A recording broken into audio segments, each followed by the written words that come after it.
Yeah. Hi, hello, and good evening. It is double eviction night in the BB26 house. Lots to get into, but also kind of like much of the same, too. Wasn't it Kimo and Angela that started the week? And it's Yeah. Kimo and Angela Yeah. that ended the week. Yeah. Creativity and ingenuity takes a real hit this week.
I am Kyle Petty, and I am Oh my joined, God. as always, by my festy besties, John Dunphy and Gina Morgino. And this is Strat Chat, arguably your favorite reality TV podcast. We are here.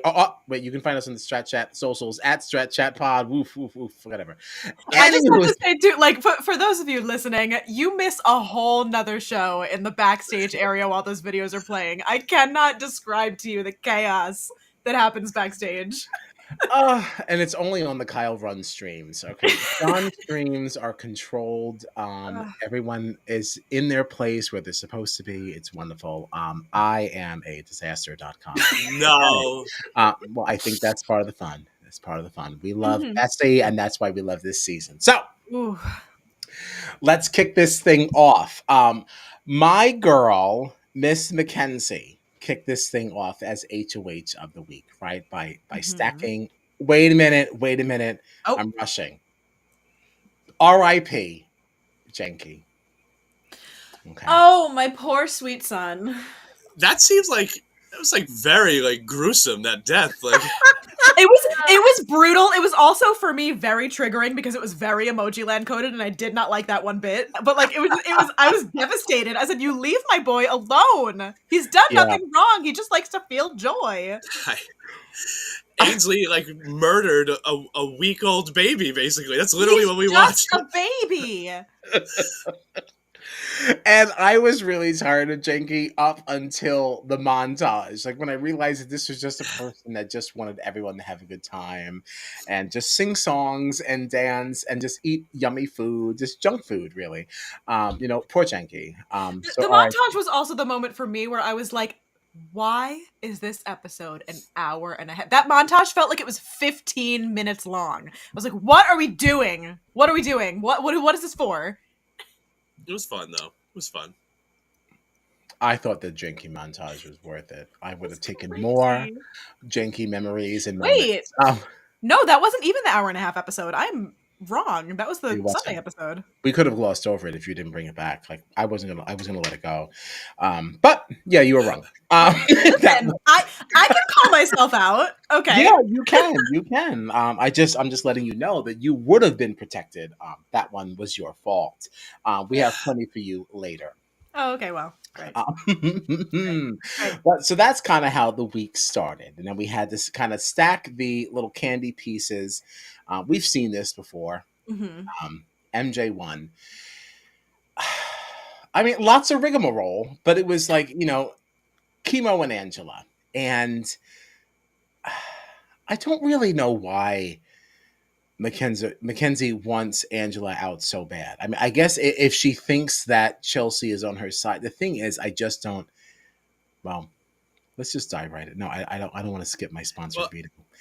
Do you think there's still? I know it's old now. It's weeks and weeks from week one, but is this still revenge for Matt taking out? I don't think Makensy gives one flying fuck about Matt getting evicted from this house. I about to say revenge for what? Like, what? She does not care about that man. That. Right? I don't think she cares about that man. At least you know, back when it happened, she was talking about getting revenge for him. So I know a lot has happened since then, but I promise you, in week 10, she's not still upset about the man who left week 1. Week uno. Week I one. didn't even remember that. Yeah, no. So in short, no, we don't think that's it at all. But so yeah, Kimo and Angela, fine. We had our sponsored veto. Arguably, is this the first one of the season? I think it is. Oh yeah.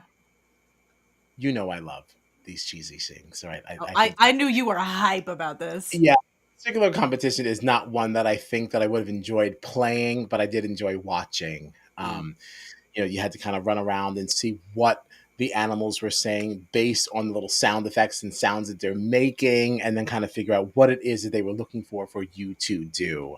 This looks really, really annoying.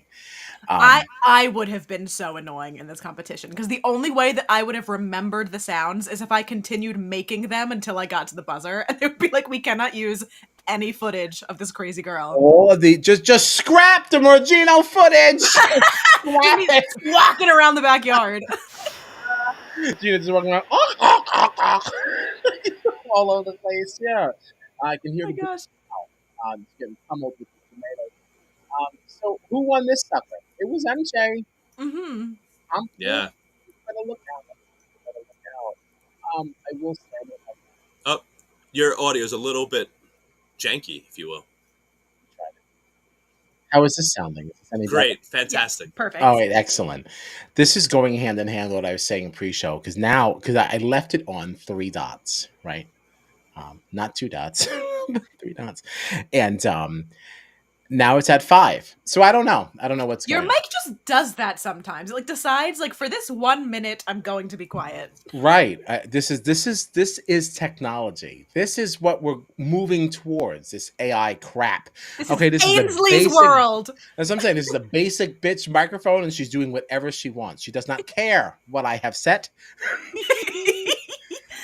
Any hoosers. So I know you totally threw me off. I don't even know what I was saying. Makensy won. Winning veto, yeah. Oh, and the curly hair. I don't like when she has curly hair. It's just no, me. I think it suits her better than her straight hair. What? All right, John, be the tiebreaker. Curly or straight? I think she looks good both ways, honestly.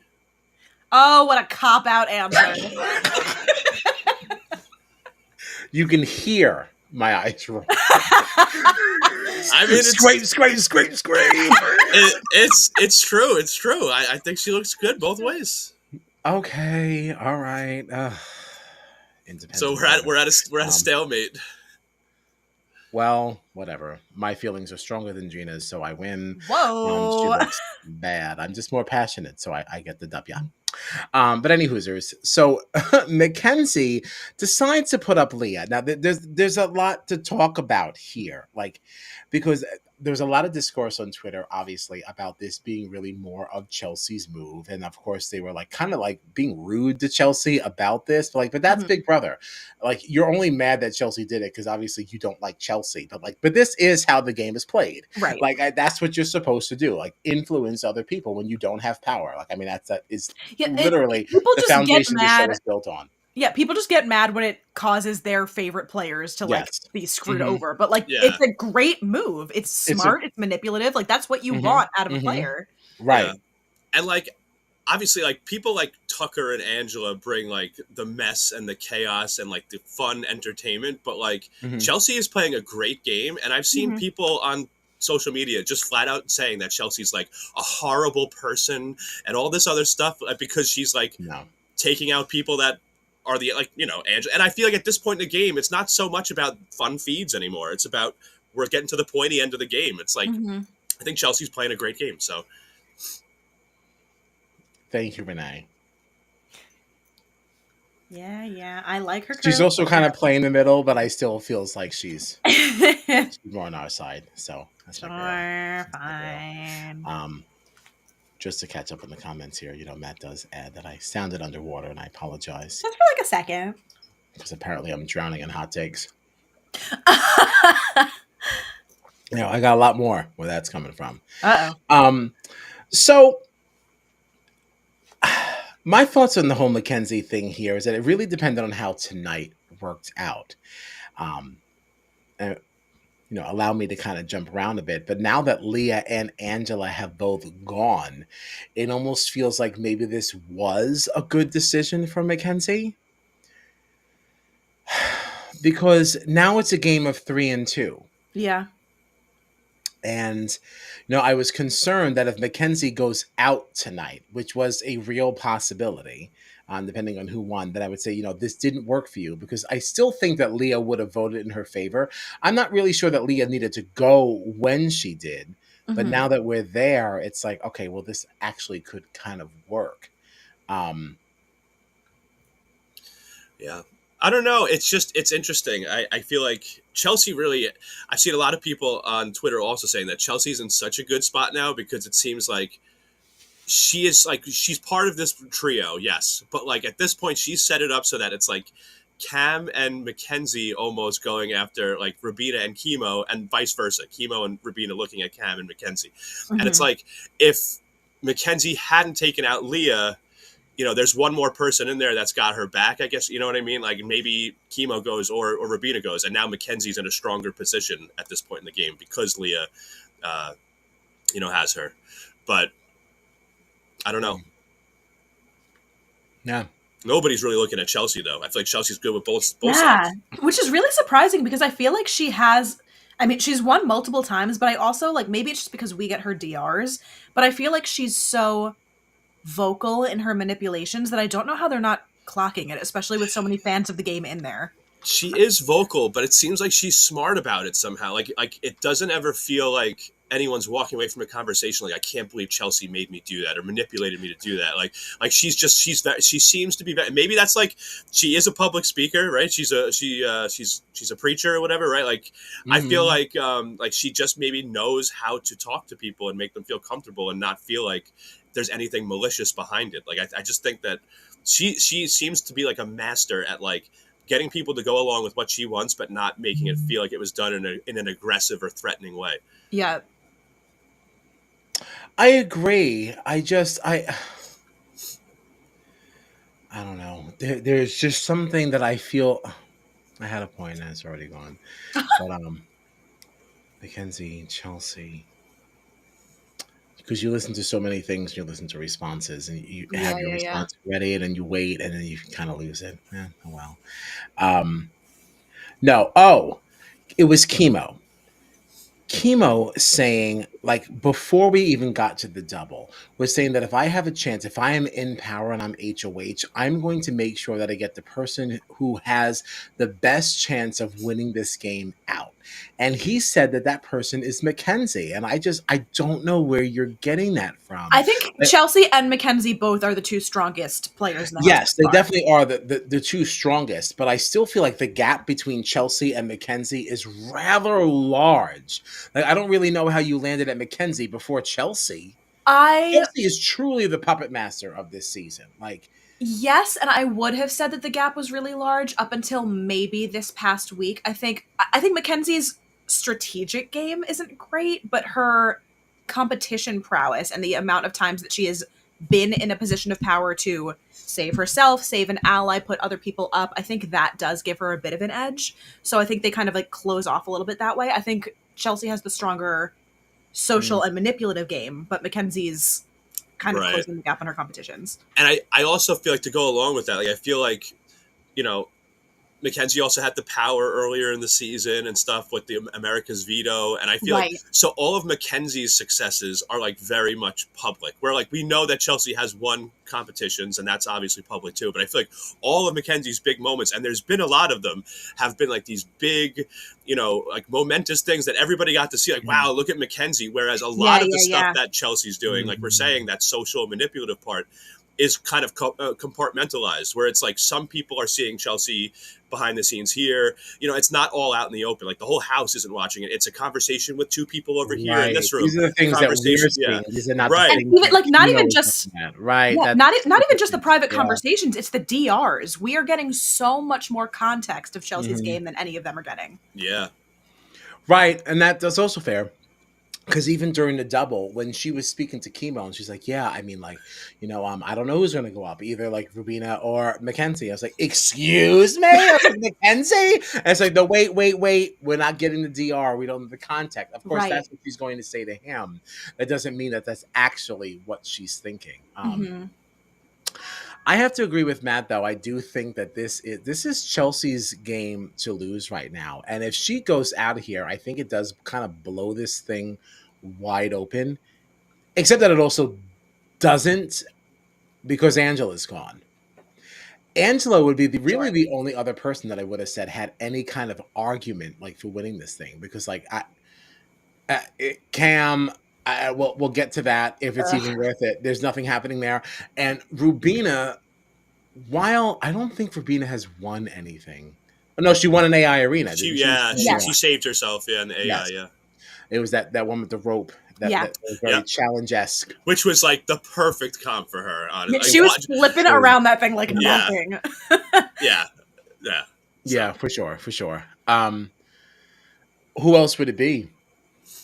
I mean, it's Makensy, I think, would be at this point the clear front runner. Definitely. I totally agree. Absolutely. Yeah. If Chelsie goes out, Mackenzie's takes the pole position. Yeah. The pole position. What Matt wants to know, are the editors screwing Cam over, though? Or is he just, like, respectfully a dull person? I don't think the edit is doing him any disservice. The man is absolutely unforgettable. Like, there was a moment, like, during one of these scrambles, I had spent about a good hour talking to my mom on the phone before the double, like just about everything that's going on. And I just kept saying, "Oh, you know, if we go down from 7 to 5, you know, what does that mean for the numbers? What does that mean for Makensy?" And I had an entire moment rewatching the episode thinking that, like, Kyle, what numbers are you talking about? Because I'm thinking about the conversation. Oh, I'm so happy this is coming up now, too. It was like, I forgot about this until this moment. But, you know, when we had Chelsie and Rubina talking at the pool table regarding the potential renomination of Leah, and Leah is just up in the balcony up there. You know, I'm looking at... Yeah, there's three people being like, you know, Chelsie, Rubina, and Kimo. And then, of course, you've got, like, the whole Angela, Makensy, Leah thing. And I was like, I just spent all this time on the phone talking about 7. I was like, who the fuck is the 7th person? And I'm like, oh my gosh, there isn't 7. Kyle, your math, what's the math? It's all wrong. I was like, I've got it all wrong. And I was like, wait a minute, Cam. I was like, where was he in all of this? This was clearly the middle of the day. The sun couldn't have been higher. Like, I mean, where is this man? Like, he's not anywhere. So bad. When the real things happen. If you're really glued to the feeds, he has moments. Like, here and there, he'll be in a conversation, and he'll be a part of a plan. But it is so few and far between that, like, literally, what is the point of even including it in an edit? Like, there because he just happens to be sitting next to Chelsie, who is pulling the strings. You just happen to be laying there in the moment in which this conversation happened. It's so annoying because then, like, you see him in those conversations, and anytime that he contributes, like, his reads are solid. He knows what's going on. He just doesn't do anything with it. Like, he'll talk to people about that argument. It's like, do you think that the only reason he knows what's going on is because Chelsie told him? Maybe. Like, who's telling him anything? There is I have not seen any pantry conversations. Like, there's absolutely nothing that includes Cam. No one talks to the man. So, like, if he gets to the end, of course Chelsie wants to take him to the end, because the only things that he knows about the game is what she told him. She'd be lying out of just totally through her teeth, and it wouldn't matter. He's won nothing. He is not a part of anything other than just being a vote for Chelsea's agenda. Like, he's just taking up space.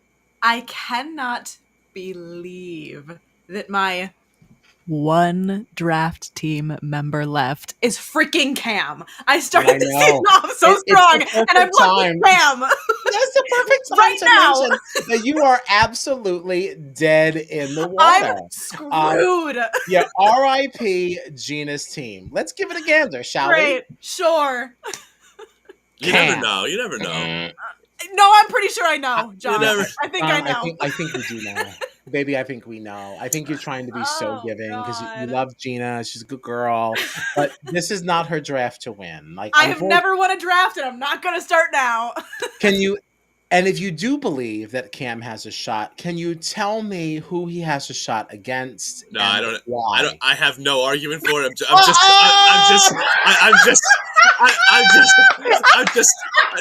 have no argument. I don't have anything good to say about Cam's game. Wow. I'm just saying you never know. That's all. Shit. You never know. I mean, you gotta believe. That's literally all I'm basing this on. Is you never know. Damn. Fair enough. I really want to bring some attention to Matt's comment because I think it is a large pile of poppycock. Okay. I think Kimo has a winning argument if he gets to the end, though. Maybe against Robina or Cam. Only Cam, because even Robina has a comp win. Well, he does too. He won in the AI arena also. I know he does, but I feel like at least Robina was in some other competitions. I mean, conversations rather. Well, I think Kimo is just. I think Kimo could go back to him and T-Core pulled off. What was that move that they kind of led? Getting out Cedric. I feel like Kimo was a little bit more involved with T-Core earlier in the game, but I don't think. Know. I hear you. I think you saying that T-Core and Kimo led this is a bit of a misspeak. I believe that T-Core led it and Kimo followed. Although I will say that Kimo, I do remember because I think we were talking to Shania about this when she was here about how T-Core was having second thoughts about even possibly pulling the trigger, and Kimo was like, "No, we have to do this. He was like the one that put his foot down to be like, this has to be the move that we make." Do you get to take credit for doubling down on somebody else's agenda? Well, I think they both came up with this move together, though, honestly. And Matt Blevins also does say that the man has won in the arena twice. And he masterminded along with T-Core the Cedric blindside, and he won veto. But it's also just the fact. Plus, people like him. I do credit T-Core with more of that stuff. Who likes him? The people in the house. People in the house. I guess that is what matters the most. Sorry, I do credit T-Core more with that because with Kimo, you see how many times, not only the amount of times he's been on the block, but the amount of times that he has consecutively been on the block. And you would think that at some point he would be like, okay, it's gonna come down to me at some point. I have to kind of do something about this. You'll see him Quinn was running around like a crazy person trying to campaign for himself, and Kimo wanted to play board games. And then, Leah wanted to run around and campaign, blah, blah, blah. Every time that somebody else is trying to campaign to get the votes against Kimo, Kimo's like, I don't feel like talking to anybody right now. Yeah. But he doesn't have the drive to try to pull people for him. It just kind of happens to him that he stays, but that's the thing though. He's survived every time. Yeah, because people aren't seeing him as a threat because he's not trying. Would I rather want to sit next to someone who's fighting to stay, or would I rather want to sit next to somebody who hung out and didn't feel like campaigning for himself? What argument can you really make?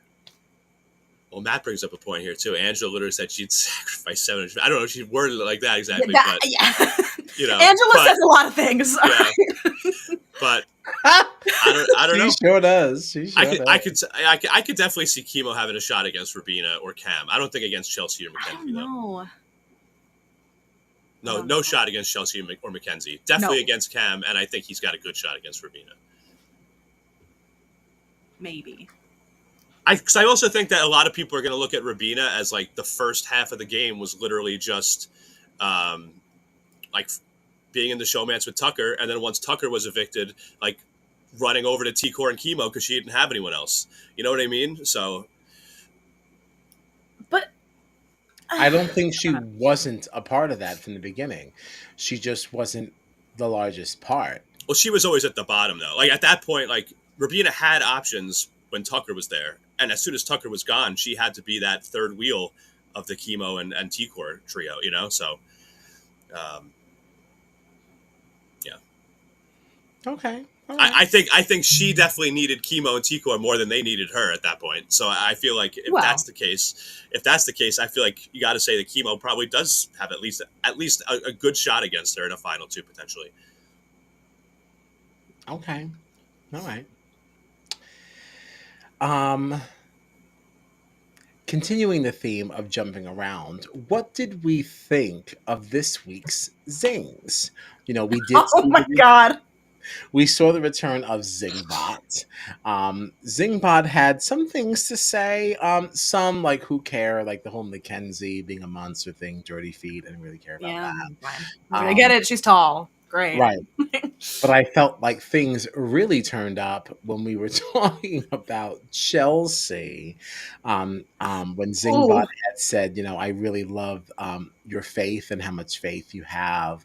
However, I don't think you really have a chance with Cam.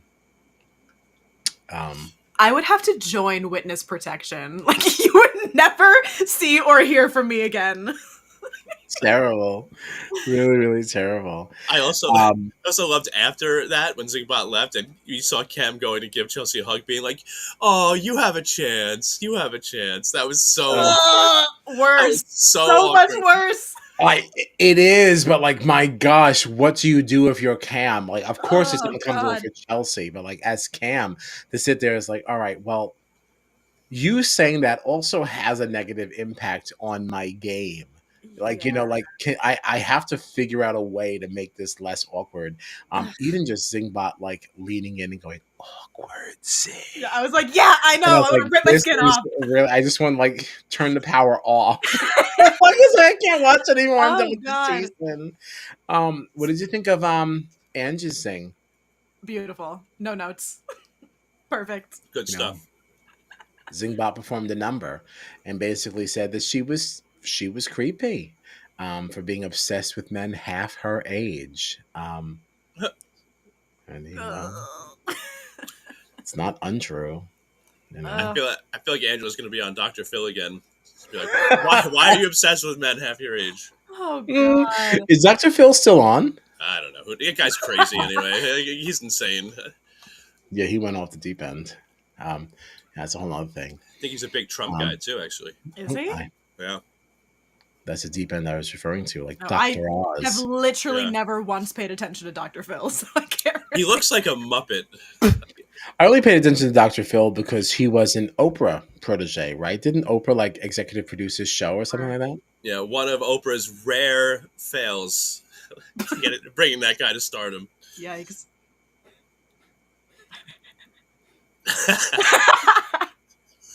It almost came out of my nose. I wish it did. It kept going like this. I was like, stop, it's burning, it's burning. Oh man. All right. This feels like as good a time as ever. To review. The Julie fit. Yes. Oh, Julie. Oh, Julie. What are we wearing this week? Okay. We had our favorite girl decked out in red. You don't get the full shot here because this is not what she shared on the Instagram, but it was a dress, but sleeved. We had some sensible slits in the shoulder. Ooh, had fun with those S's. I gotta say, I really like this. I like the hair. Good. I was really nervous. Oh yeah. No, I liked the jewels. I liked everything that was happening here. I thought it was completely appropriate for a double eviction. And Perfect. I, representing the Petty Basal house, I give this a hot. A hot for sure. Me also as well. Excellent. What did you like about it? Tell us. It's just like, I mean, we love a red dress moment. It's a very flattering cut on her. I was very excited to see her not wearing denim on a double, even though we do love double denim. We do love the alliteration here. No, yeah, that's Excellent. That's it. That's all you have to Nice. say. Excellent. And John, any comments? What do you think? I agree. I was a little nervous that we might get some denim on a double, and I'm glad we didn't. I think this is her best look of the whole season. Excellent. I thought everything was on point. Yeah, I liked the dress. I liked the shoes. They looked great. Hair looks great. Jewelry, everything. I thought everything was on point. Good job, Julie, for the double eviction. I thought she did fantastic. Definitely a hot. Wow. Is this Julie's first triple? As you Wow. See, here's the thing. I think hot. Boom, confetti. Woo, all it took was being outshone. That all it took was being outshone by Jerry O'Connell on her own fucking TV show. Yeah. She said, absolutely not. We cannot have this going forward. Somebody hire that girl back. I do actually think that there was one other week where we all gave her hots, but on this season.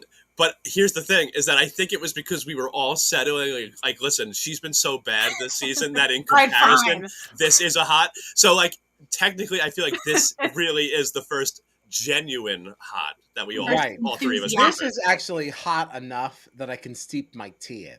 You know, Yeah, like, I'm ready to go. The last hot I gave was like, this could have been hotter, but I really like the server, so I don't want to be a problem. It was like warm. Yes, right. Better than tepid, but not hot. All right, definitely these tea leaves are robbed. I know you've got more left, but like whatever. No, this is piping hot. All right, we gotta wait for it to cool before we sit. Excellent, excellent. Good for you, Julie. Back on track. This brings us to our double. Mm-hmm. You know, obviously, Makensy being the outgoing HOH, we'll just try to go a little bit in order here. We played this little trivia competition that was based on the Julie AI that was presented. I don't know, at some point. We skipped right past Miss Leah. We didn't even talk about her. Oh, yeah, that's what happens when you jump around. You don't realize what you didn't do. Yeah, so Leah's gone. I mean, poor girl. That conversation, I feel like that conversation with Rubina really is what sunk her. When she was talking about how if she had won the janky veto, she was considering changing everything up, putting Chelsie up. Because the second that Rubina took that to Makensy, that pretty much was it. I don't think that Makensy would have wanted to put Leah up. I'm not sure even Chelsie could have convinced her to put her up, to put Leah up, if Leah hadn't had that conversation with Rubina. So, yeah, you know, that's super possible. I definitely think I agree with that, because I don't even know why Leah thought that she had a moment that she could trust Rubina after what she did. You know, you didn't just get her best friend out of the house, you also put her up too. Yeah. And it's like, with this few numbers left, that's not the way to make a new ally. Especially since you have heard her, like Leah, in multiple DRs being like which this is a crazy thing to say in general, but the only person that I can 100% trust in this game is Angela. So why are you trusting other people with such a bold statement? Right. And you know, at that point, like, I get wanting to have other allies, but it's not like Leah only had Angela. Like, she definitely still had Makensy at that point. And in a house with so few people, you know, we're talking about trios and duos. Like, maybe it wasn't as strong as the others, but you still had two people backing you up. You still had somewhat of a trio, you know, two other people that weren't looking at you. So I felt like this was really, I felt like Leah wasn't playing the game at all in the beginning of the season. She suddenly woke up, got some power, and then, like, she overplayed her hand, I think.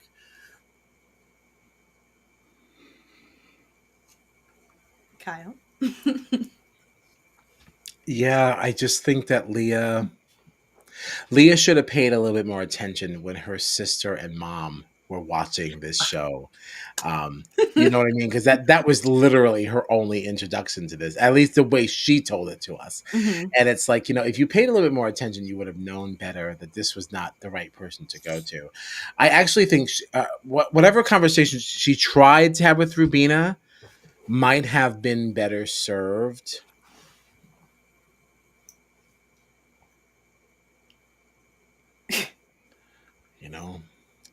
maybe at this point there wasn't anybody.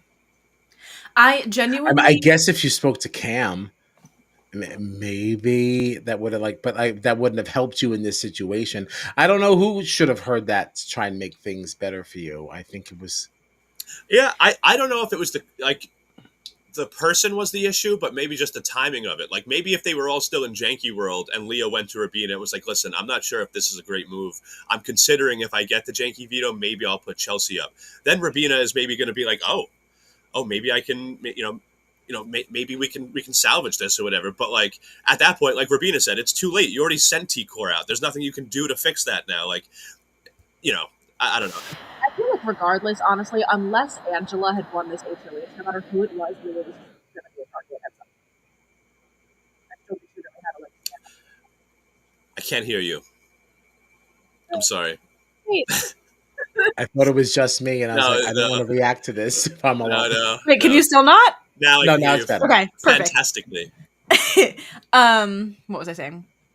Oh, I think honestly, no matter who won HOH this week, unless it was Angela, I think Leah was going to be in trouble. I don't think that she was going to get out of this unscathed, regardless of who won, whether it was Makensy, whether it was anybody. I don't know. Yeah. I think she was just kind of in trouble, especially like losing Quinn and then having like Quinn and Joseph. Yes, but again, I feel like we talked about this a little bit last week. Like, did you forget about Joseph? Sure did, and he's on my team. When he was like, "Yeah, Quinn and Joseph," I was like, "Who the fuck is Joseph?" My mind locked. I feel like there were so many people online that were saying like, "Oh, Leah flopped her HOH. She made a terrible decision." Unless she evicted Angela, I don't think any decision was going to be bad because every single one of those people was going to come for her as soon as she wasn't in power. Like, I think that's just the way it was going to go. So aside from this Rabina conversation after, was Leah's worst move literally winning that HOH? Like, would she still just be sitting there flying under the radar if she had just never won? No, honestly, I think that even if she hadn't won that HOH, she would have been targeted that week. Like, I think she just bought herself another week. Okay. Yeah, so she was just in trouble no matter what. I think so. All she really had was Quinn, and then as soon as he was gone.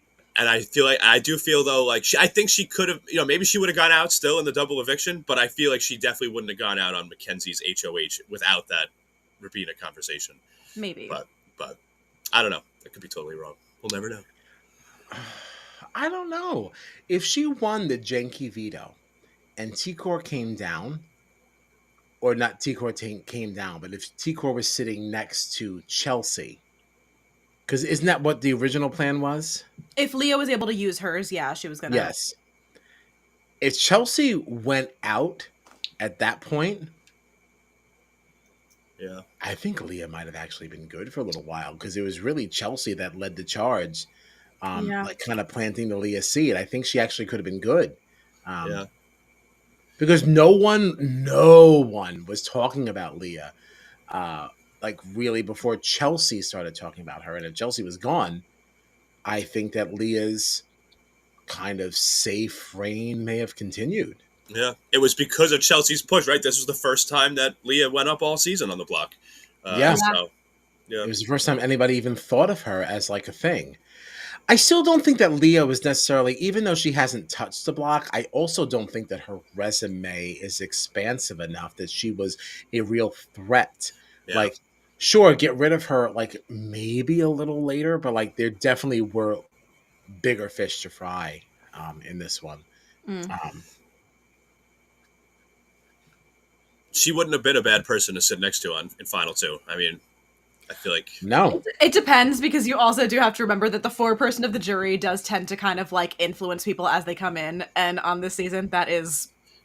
our dear Quinnifer, who absolutely would have been riding hard for Leah in that jury house as every single person came in. So there's a world in which he could have garnered enough votes for her, but I don't know. Yeah. I hear that, but like, let's not overstate the influence of Quinn. It's still... I'm not saying Quinn specifically. It's just that first person in jury typically has a lot of influence on all the people that come in. No, right. But in this season, that first person happens to be Quinn. So you are talking about Quinn. I know. I just need to make it known that I am not exclusively saying it because it's Quinn. No, right, but for the purposes of this conversation, that is what it is, right? I'm just saying. Well, so there's that. So who wins HOH tonight? It was Chelsie, but not by a wide margin. Almost gave it away. Yeah, there was a real possibility here that Angela could have taken this, and things would have been so very different. When I tell you I was pterodactyl screeching in my apartment, I thought I was about to get evicted. I was like, I cannot do this. I can't handle it. This is too much. I was disappointed. I was so mad. Nothing against Chelsie, but I just think that an Angela HOH during a double so would have been just good. The most amazing chaos we have ever seen. So good. It would have been wild. I mean, I was very happy with the outcome. Obviously, Chelsie on my team. Of course you were. Not only just on your team, your winner pick, right? Your very first draft pick, and the person you have chosen to align yourself season long is your namesake. That's right. I've been standing Chelsie for a long time. So of course, this certainly works for Team Dunphy. That's for sure. Speaking of Team Dunphy, we're all disgusted because John is like just crushing it. All right. Gina and I are limping to the finish line here, but John still has Chelsie, Rubina, and Kimo, who were my top 3 picks too. Like those were the first 3 chosen. So, and that's amazing because you're also losing people in ascending order, which is like really fantastic. Like, you lost Lisa sometime. That was her name, right? Lisa? Yes. Lisa, yeah. You lost her a long time ago. Actually, Leah I forgot until Gina said it tonight. I was like, oh, that's right. That was week 2.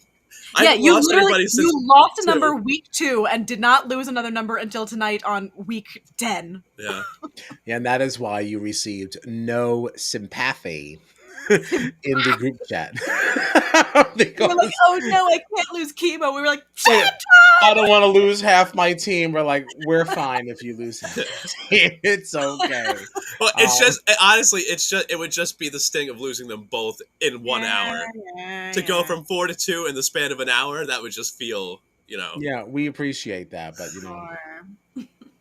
I mean, the rest of us are really, we're on life support over here. I mean, at least Kyle, the person that you're left with, has a chance to win. I have Cam.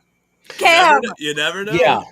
No, I know we say that we never know, but I think we do know that. In this situation, John, I'm pretty sure I know. Yeah, I don't really know that Cam sitting next to anyone wins. Like, who do you think Cam has the best chance of winning sitting next to? The pause is too long. The pause is too long.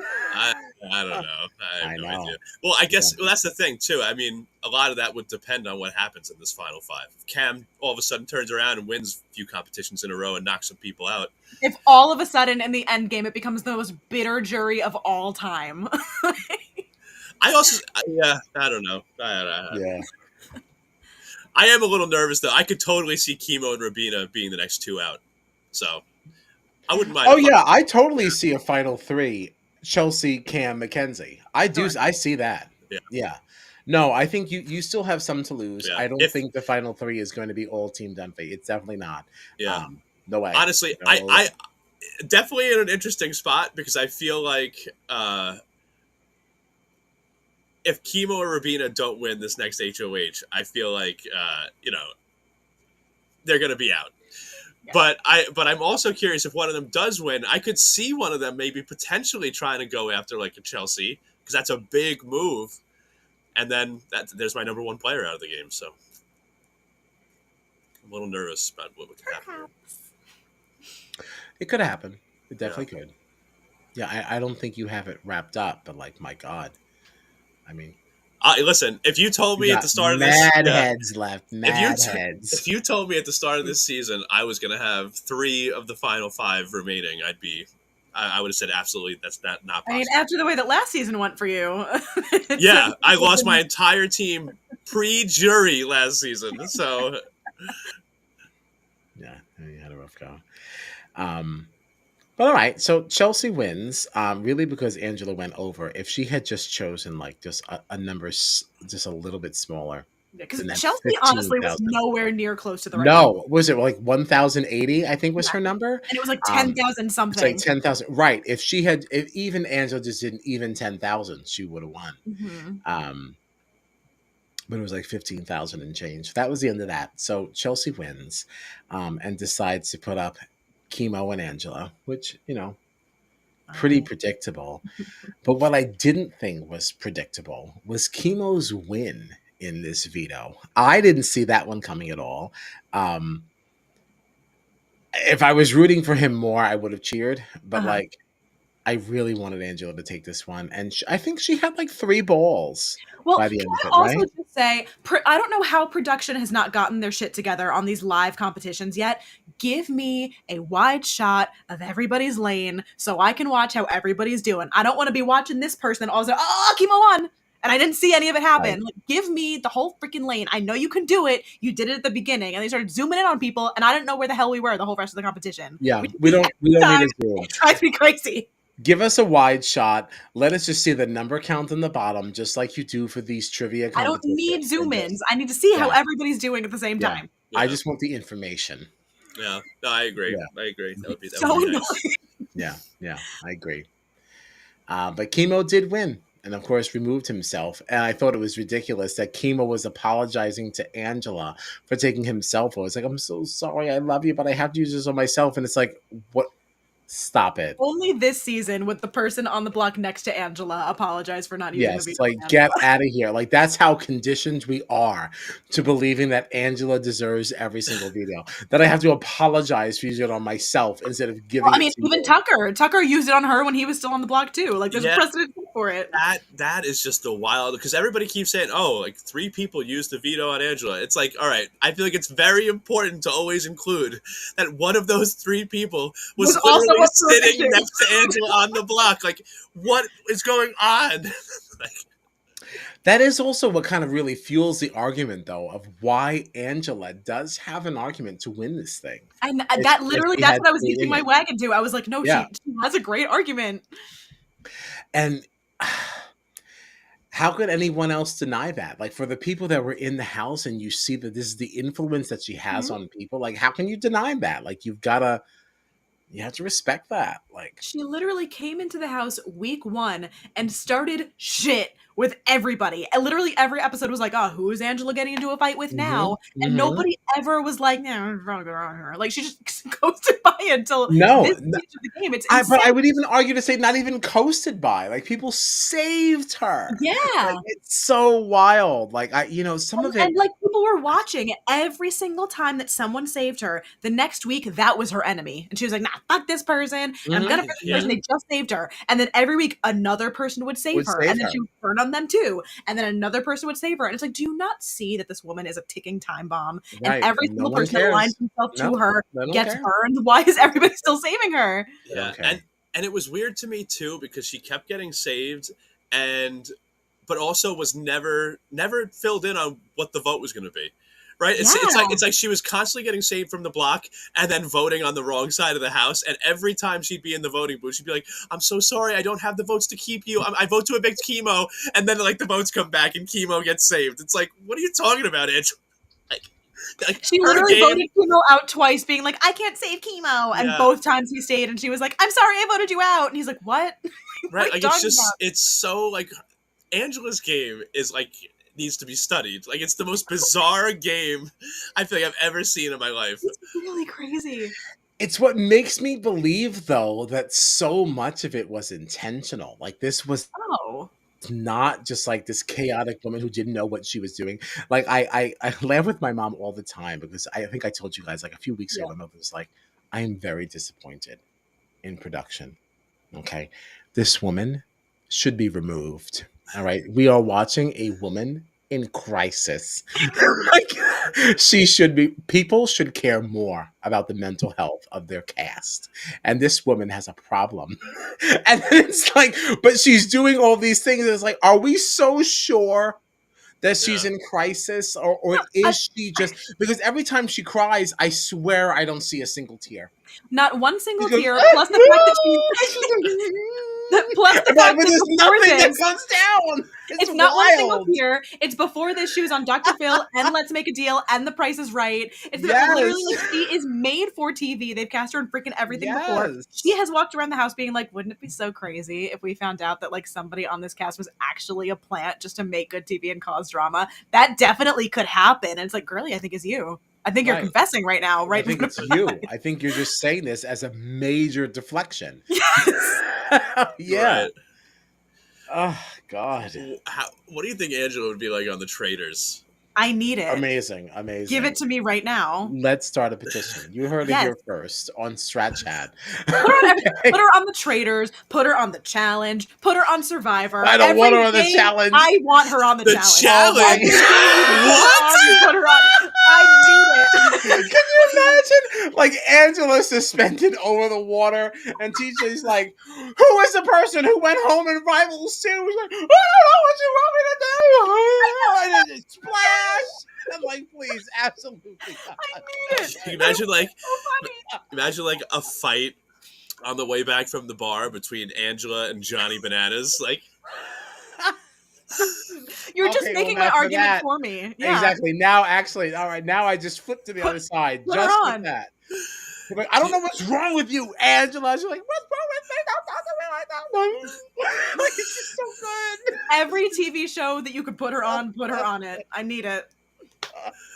Oh my God. Oh God.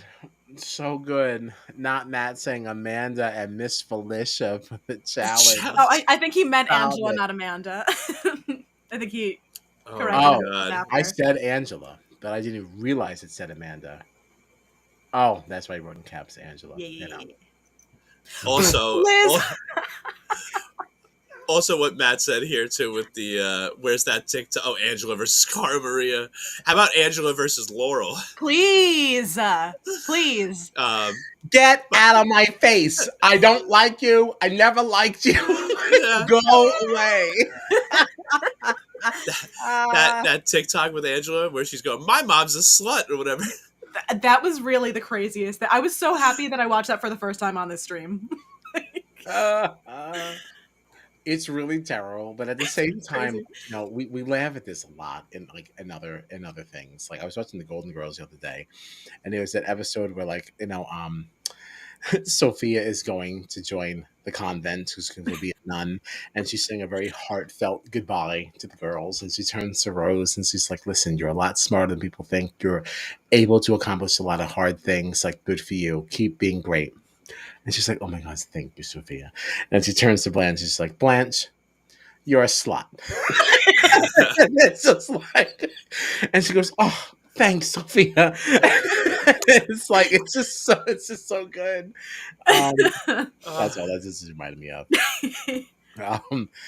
Liz, Angela doing hall brawl. Please. I know. Can you imagine her like Angela charging into like Laurel? Yeah, I'm just picturing like the confessional, like Angela being like, you know, Laurel's tough, but I think I have a chance. I know I can do hard things. And then the first, I'm a mom. Yeah, and then the first run through, like Laurel just lays her out.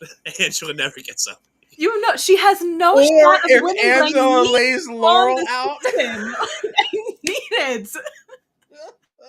It would be terrible, but it would be so much fun for me. Angela on the challenge is absolutely unacceptable. I would kind of like petition for Angela on Survivor.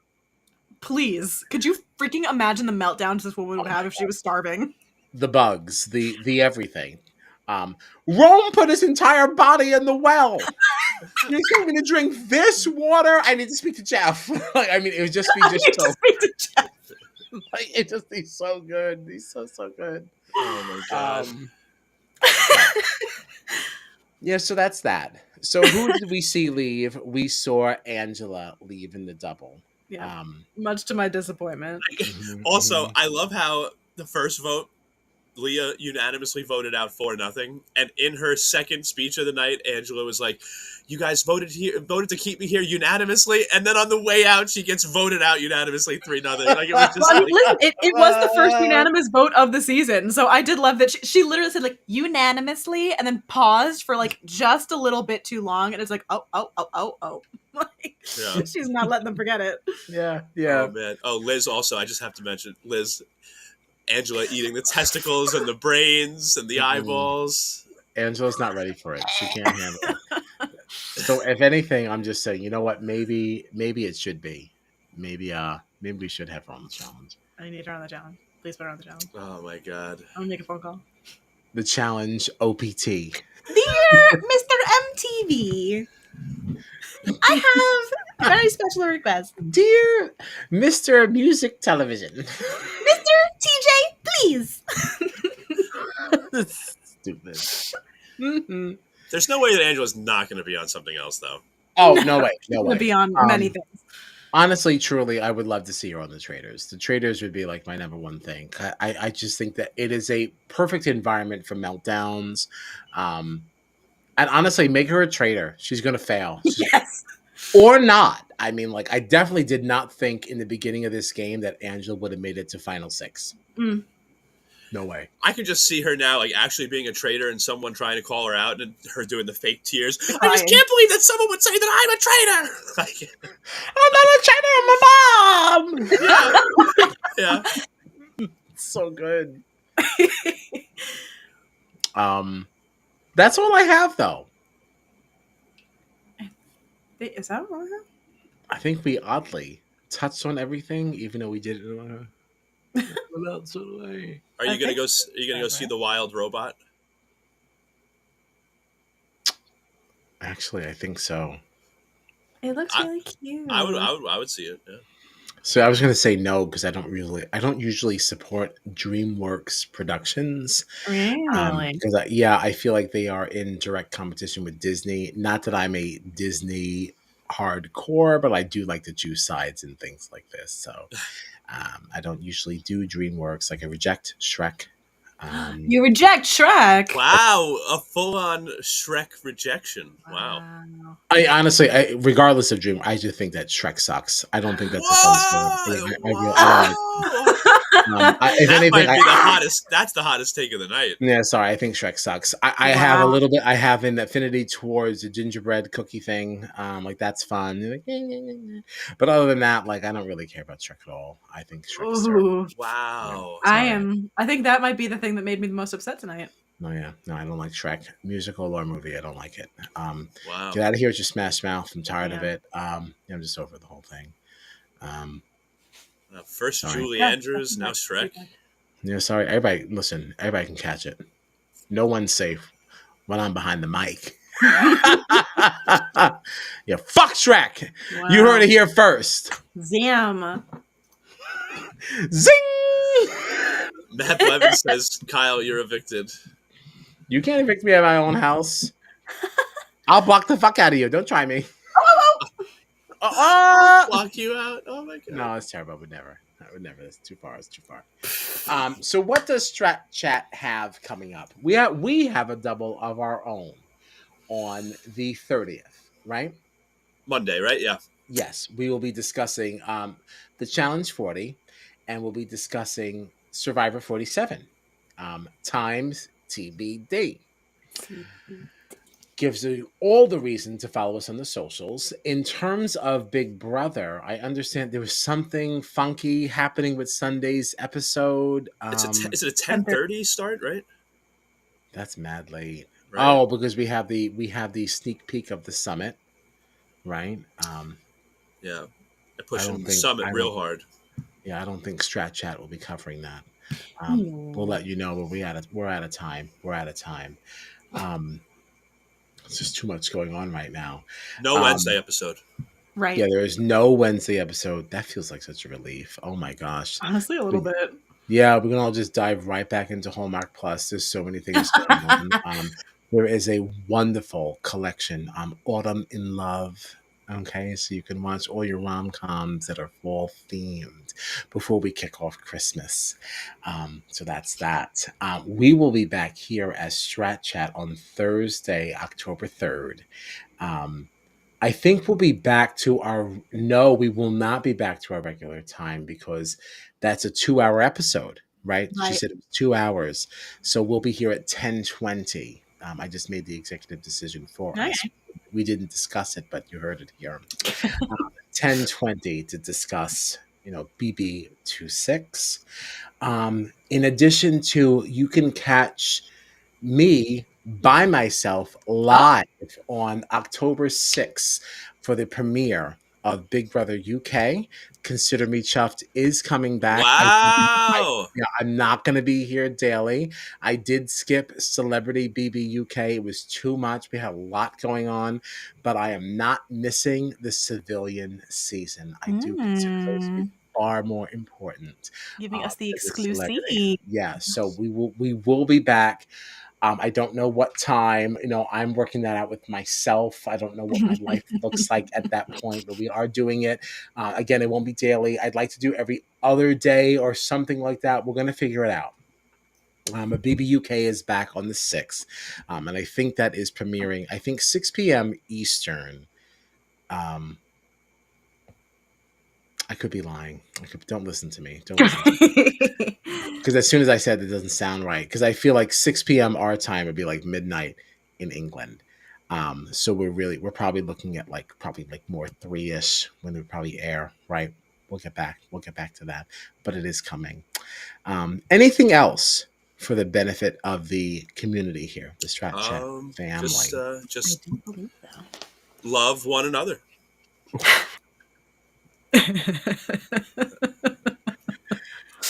I actually really love that you said that because I was really, really dedicated on ending this stream with that, and I had forgotten that I wanted to do that. And then you said it, and it's like, that's why we're best friends. Yeah, so that's it. Follow us on the socials at Strat Chat Pod. We will be announcing, obviously, what times we'll be live on the 30th. We got to definitely connect with Mikey to make sure all that is all together. But yeah, that's it. All right, we're all happy people. Happy people, happy is in happiness house. Thanks for hanging.